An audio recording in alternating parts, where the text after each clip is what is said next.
Hello guys, good morning to all of you.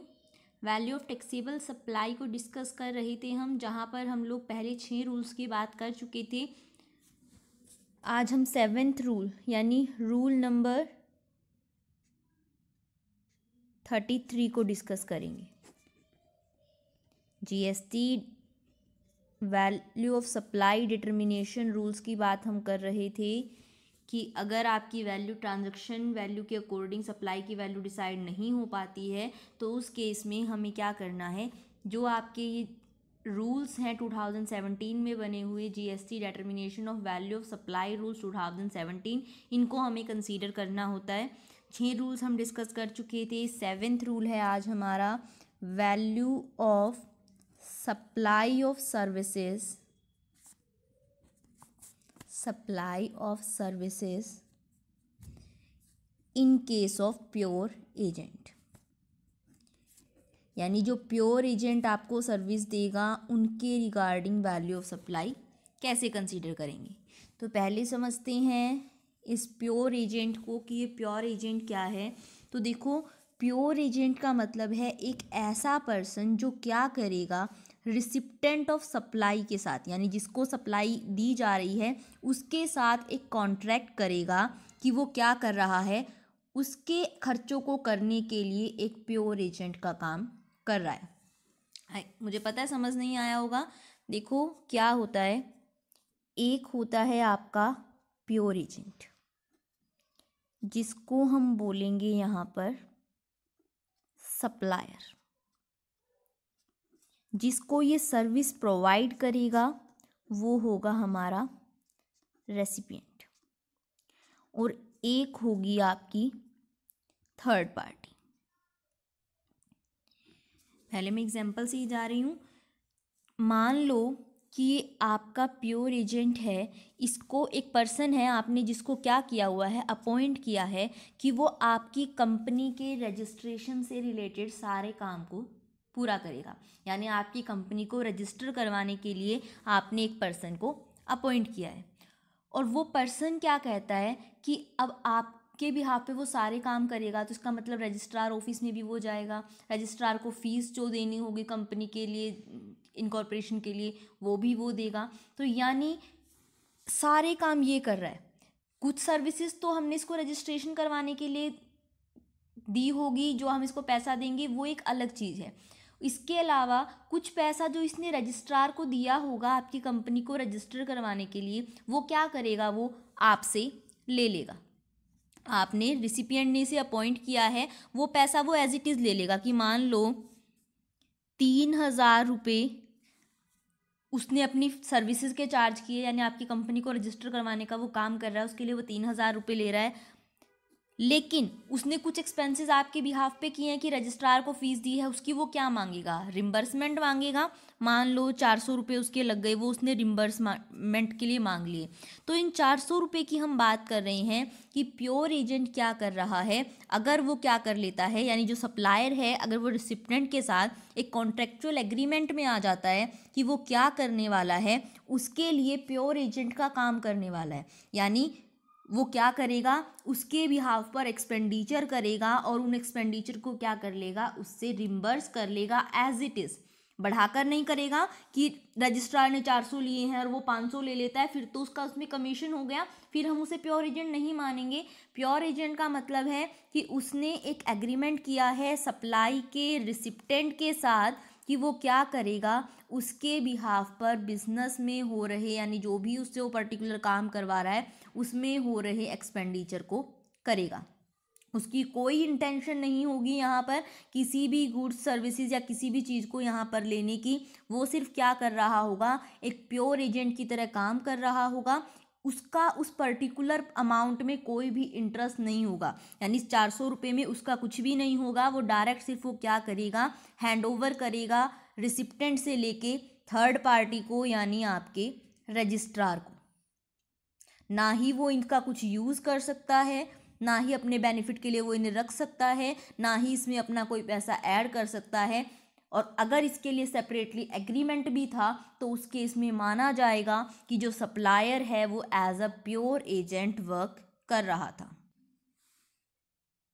दोबारा repeat कर रही हूँ, प्योर एजेंट क्या होता है? एक ऐसा पर्सन जो क्या करेगा, रिसिप्टेंट ऑफ सप्लाई के साथ एक कॉन्ट्रेक्चुअल एग्रीमेंट में आएगा कि वो क्या करने वाला है, उसके लिए प्योर एजेंट का काम करने वाला है, यानी उसके बिहाफ पर एक्सपेंडिचर को करेगा, लेकिन उस पर्टिकुलर एक्सपेंडिचर में उसका कोई भी इंटरेस्ट शामिल नहीं होगा, ना ही उस पर्टिकुलर चीज़ की वजह से उसे कुछ भी मिलने वाला है, ना ही कोई गुड्स, ना कोई सर्विस, उसमें उसका कोई भी किसी तरीके से इंटरेस्ट नहीं होगा। सिर्फ वो क्या कर रहा है, एक एजेंट की तरह काम कर रहा है, तो वहाँ पर उसे माना जाएगा कि वो प्योर एजेंट की तरह वर्क किया है। और जब भी एक सप्लायर ऑफ सर्विसेज क्या करेगा, प्योर एजेंट की तरह वर्क करेगा, तो उस केस में जितना पैसा उसने एज अ प्योर एजेंट लिया होगा, उस पैसे को वैल्यू ऑफ सप्लाई में नहीं माना जाएगा। यानी टोटल 3400 रुपये हैं, लेकिन जो वैल्यू ऑफ सप्लाई है वो सिर्फ 3000 मानी जाएगी। इस 300 रुपये को आप वैल्यू ऑफ सप्लाई में कंसीडर नहीं करोगे। यानी जहाँ पर supplier of services as a pure agent work कर रहा होगा, वहाँ पर उस पैसे को हम लोग वैल्यू ऑफ सप्लाई में कंसीडर नहीं करते। और यही बात आपका ये रूल नंबर 7 हमें बताता है कि प्योर एजेंट के लिए कॉन्ट्रैक्चुअल रिलेशनशिप चाहिए। अगर कॉन्ट्रैक्ट हमारा हुआ है, यानी सप्लायर और रिसिप्टेंट के बीच में क्लियर कॉन्ट्रैक्ट है कि वो प्योर एजेंट की तरह काम करेंगे और वो उसके बिहाफ पर प्योर एजेंट की तरह काम करता है, तो उस केस में प्योर एजेंट के तौर पर उसने जितना भी पैसा लिया है, यानी जो इधर से लेगा और इसको दे देगा, उस पैसे को हम वैल्यू ऑफ सप्लाई में कंसीडर नहीं करेंगे। जैसे अभी हमने बात की, रजिस्टर करवाने के लिए जो वो 3000 रुपये लेगा, वो तो उसकी फ़ीस है, उसे तो वैल्यू ऑफ सप्लाई माना जाएगा। बट ये 400 रुपये हम इसकी कैसे मान ले? ये 3000 तो इसकी इनकम है, इसको तो आप लोगे वैल्यू ऑफ सप्लाई में, बट ये 400 तो इसने सिर्फ यहाँ से लेके यहाँ दे दिए, इसमें इसका कोई इंटरेस्ट नहीं था, इसीलिए आप इनको वैल्यू ऑफ सप्लाई में नहीं लोगे। इसके साथ साथ कुछ कंडीशंस हैं जो सेटिस्फाई होनी चाहिए, तभी हम मानेंगे कि जो पर्सन है, जो सप्लायर है, वो as a pure agent work कर रहा है और उस पर्टिकुलर पैसे को आपको वैल्यू ऑफ सप्लाई में नहीं लेना है। वो कंडीशन कौन कौन सी हैं? फर्स्ट है आपकी contract between third party and recipient. Third party कौन थी यहाँ पर? रजिस्ट्रार और रेसिपिएंट जिसकी कंपनी रजिस्टर हो रही थी। तो ये कह रहे हैं कि जो एक्चुअल कॉन्ट्रैक्ट है ना, वो इनके बीच में होना चाहिए, यानी जो सर्विस है वो यहाँ से यहाँ जानी चाहिए, उसमें इसका कोई भी इंटरेस्ट नहीं होना चाहिए। जो भी एक्सपेंडिचर प्योर एजेंट करेगा, वो सप्लाई वैल्यू ऑफ सप्लाई में से तभी एक्सक्लूड किए जाएंगे अगर वो सिर्फ प्योर एजेंट की तरह वहाँ पर काम कर रहा होगा, यानी वो थर्ड पार्टी को पेमेंट किसके बिहाफ पे कर रहा होगा? इस रिसिपिएंट के बिहाफ पर। यानी जो एक्चुअल कॉन्ट्रैक्ट होगा वो इन दोनों के बीच का होगा, ये सिर्फ बीच में एक एजेंट की तरह काम कर रहा होगा, तो ही हम मानेंगे कि उसको हमें इंक्लूड नहीं करना, यानी इस पैसे को हमें वैल्यू ऑफ सप्लाई में नहीं लेना। दूसरा, प्योर एजेंट इज सप्लायर, यानी जो ये सर्विसेज होंगी वो कौन प्रोवाइड करेगा? सप्लायर प्रोवाइड करेगा as pure agent. thirdly, recipient is liable to make payment. recipient is liable to make payment, यानी जो रेसिपिएंट होगा वही लायबल होगा कि वो थर्ड पार्टी को पे करे, चाहे वो इसके थ्रू पैसे जा रहे हैं, लेकिन एक्चुअल में जो पेमेंट करने के लिए लायबल है वो आपका रेसिपिएंट होना चाहिए, तो ही एक्सक्लूड होगी। Fourth, recipient authorise the supplier,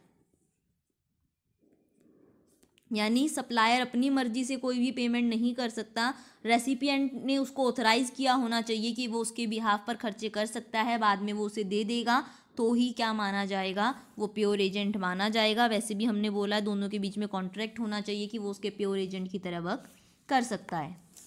fifth है services provided by third party, जो सर्विस एक्चुअल में दी जाएगी वो कौन देगी? आपकी थर्ड पार्टी, यानी रजिस्टर करने का काम जो कौन करेगी एक्चुअल में? Third party.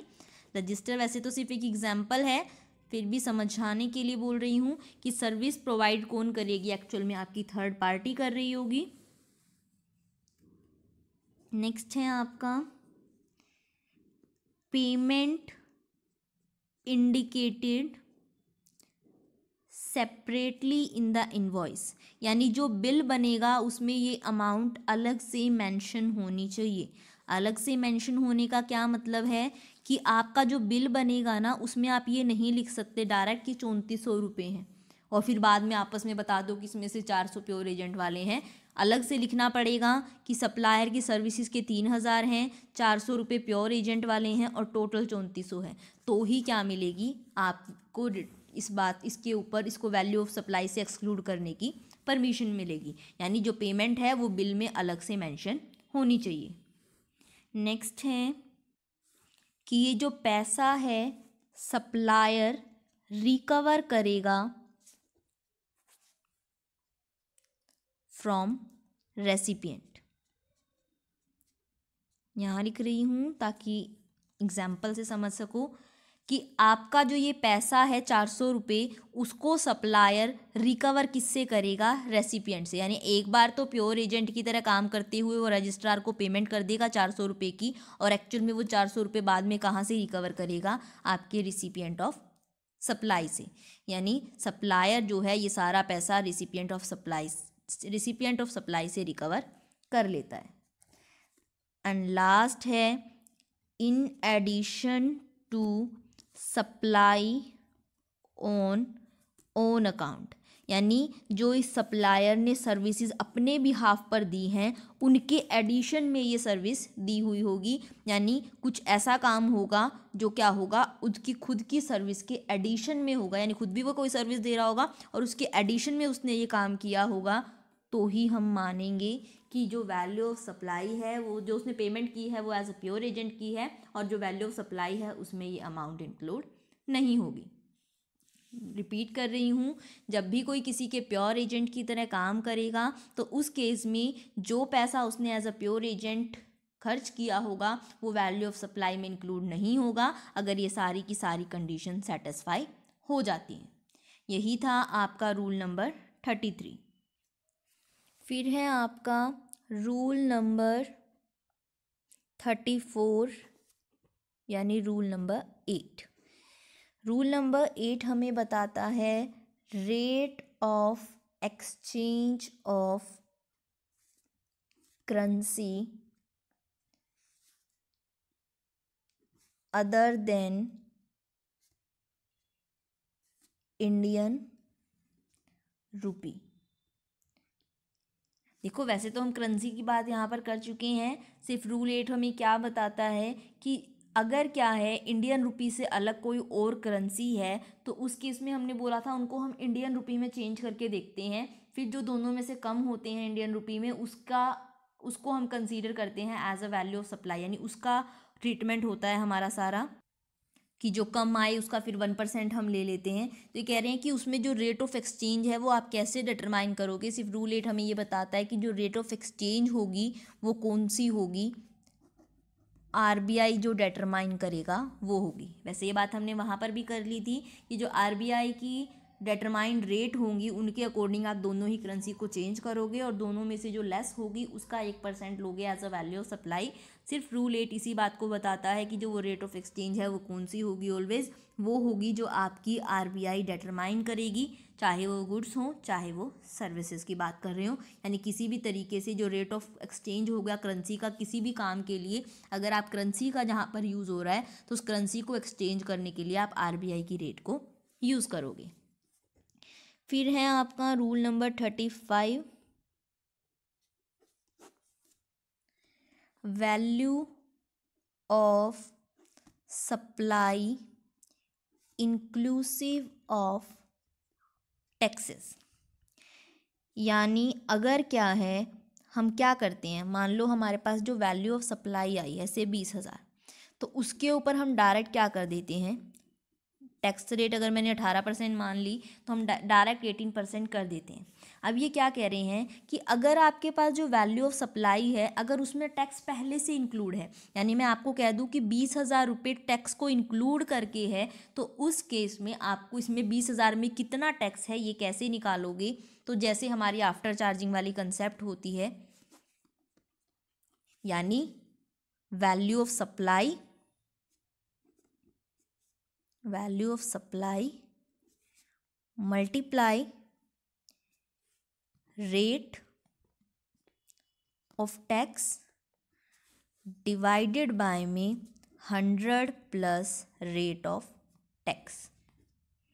यानी अगर हमें पहले से अमाउंट दिया होगा जिसमें टैक्स पहले से इंक्लूड है, तो उसमें उस टोटल अमाउंट में टैक्स कितना है उसको निकालने के लिए हम आफ्टर चार्जिंग वाली कंसेप्ट को यूज़ करेंगे। ये आपको बताता है रूल नंबर 35 या जिसे हम रूल नंबर 9 कहते हैं। तो ये थे हमारे सारे रूल्स।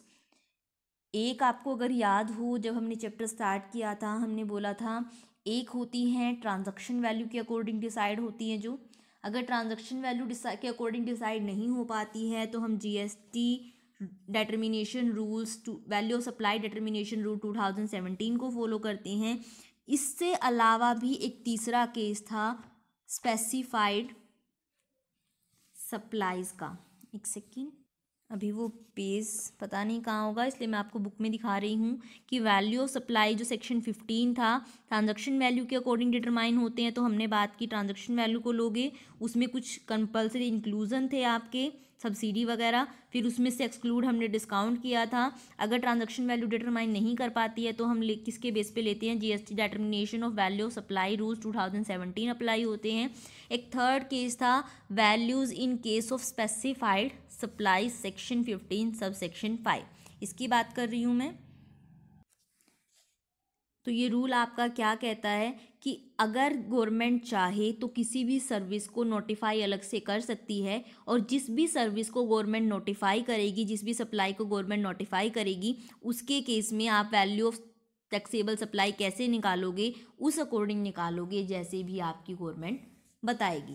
यानी वैसे हमें ट्रांजैक्शन वैल्यू लेनी है, ट्रांजैक्शन वैल्यू नहीं मिलती है तो हमें अपने रूल्स को फॉलो करना है। लेकिन इसके अलावा भी गवर्नमेंट के पास ये पावर है कि अगर वो चाहे किसी भी सप्लाई को अलग से रेकमेंड कर सकती है कि उसके केस में वैल्यू ऑफ टैक्सेबल सप्लाई कैसे निकाली जाएगी। और अगर किसी पर्टिकुलर सप्लाई को गवर्नमेंट नोटिफाई कर देती है काउंसिल की रिकमेंडेशन पर, तो उसके ऊपर गवर्नमेंट के कहे अकॉर्डिंग ही हमें वैल्यू ऑफ टैक्सेबल सप्लाई निकालनी पड़ेगी। बस यही था आपका वैल्यू ऑफ टैक्सेबल सप्लाई। कोई डाउट हो कमेंट सेक्शन में पूछ लेना, और अगर वीडियो पसंद आई हो तो वीडियो को लाइक और चैनल को सब्सक्राइब करना मत भूलना। Thank you.